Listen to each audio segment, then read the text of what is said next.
আসসালামু আলাইকুম বন্ধুরা, আশা করি সকলে ভালো আছেন।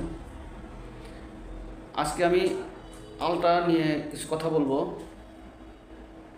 আমি যেহেতু ল্যাবরেটরিতে আছি, আমাকে অনেকে জিজ্ঞাসা করে আলট্রা কোন ডাক্তার দিয়ে করলে ভালো হবে। আমি আসলে তখন কি বলবো, আলট্রা নিয়ে আসলে বাংলাদেশে তিন ধরনের আলট্রা হয়।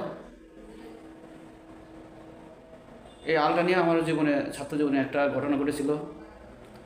আমি একজনকে দিয়ে আলট্রা করেছিলাম।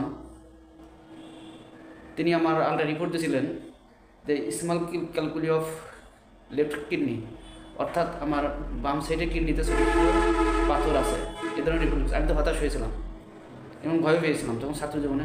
তখন ওই দিনই আমি আরেকটা আলট্রা করি ভালো মানের ডাক্তার দিয়ে। তখন উনি আমার রিপোর্ট দেন যে নর্মাল ফাইন্ডিং বোথ কিডনি, মানে দুটো কিডনিতেই আমার কোনো স্টোন বা কোনো কিছু নেই। যা হোক, তখন আমি ছাত্র জীবনে আমি বুঝিনি আর কি, ডাক্তারের ডিগ্রিও আমি সম্পর্কে বুঝিনি যে কাকে দিয়ে আলট্রা করলে ভালো হবে। এখন কিছুটা বুঝি। যাই হোক, আপনাদের জানার উদ্দেশ্যে আমি বলছি, আমার মতো কি আপনারা কোনো সময় এরকম সিচুয়েশনে পড়েছেন? আলট্রা করার পূর্বে অবশ্যই আপনারা ডাক্তারের ডিগ্রি সম্পর্কে জেনে নেবেন।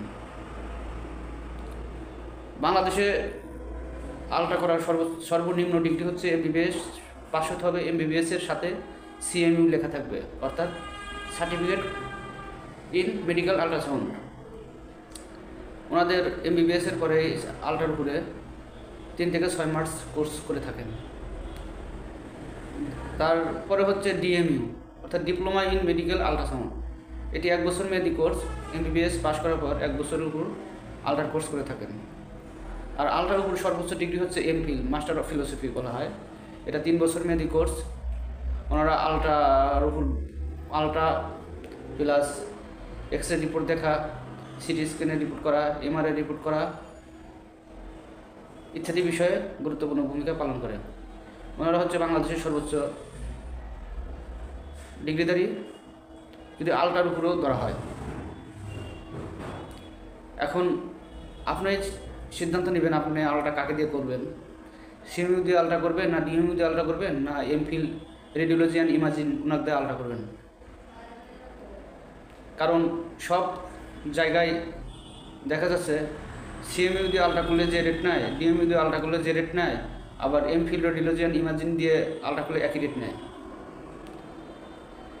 তাহলে আপনি একই রেট যদি হয়, তাহলে অবশ্যই আপনি ভেবেচিন্তে আলট্রা করবেন, কাকে দিয়ে আলট্রা করাবেন। আমি বলতে চাই আমার মতো জানি আবার প্রতারিত না হন, কারণ আমি একই দিনে না বুঝে 2টা আলট্রা করেছিলাম।